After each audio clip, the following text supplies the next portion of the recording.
most countries in Africa actually have agreed to the Sustainable Development Goals.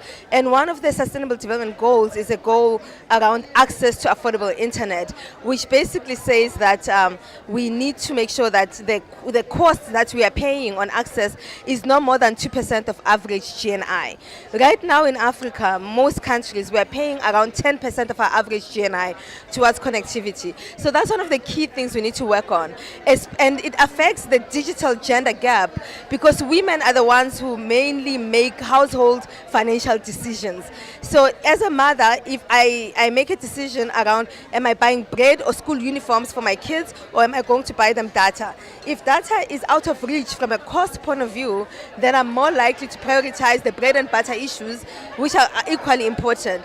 But what happens from a future, looking at the future point of view, is that those kids miss an opportunity to really transform their lives. You know, one of the stories that really inspires me is a story that came out of South Africa when one of the cities decided to have public Wi-Fi for its citizens. And there was a young boy who used to walk about 3 miles every single day to get to the hotspot. But he was too young to be walking that far by himself. And when he was interviewed and asked, why are you working so long, so far? Why is it so important for you to be on the internet? His response was that I live in a shack, but once I connect and I'm online, I no longer live in a shack.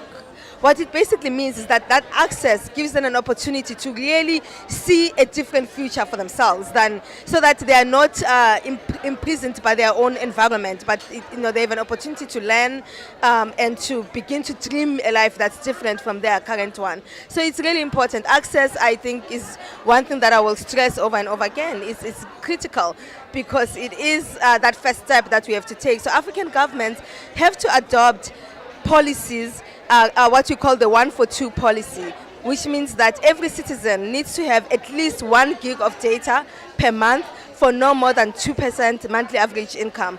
Ghana is closer to that now, and actually Ghana was the first country that adopted that policy and continues to work through multi-stakeholder partnerships to make sure that we accomplish that policy, including through things such as infrastructure sharing, as a way to figure out a way to bring down the cost so that we can pass down this tool to the consumers.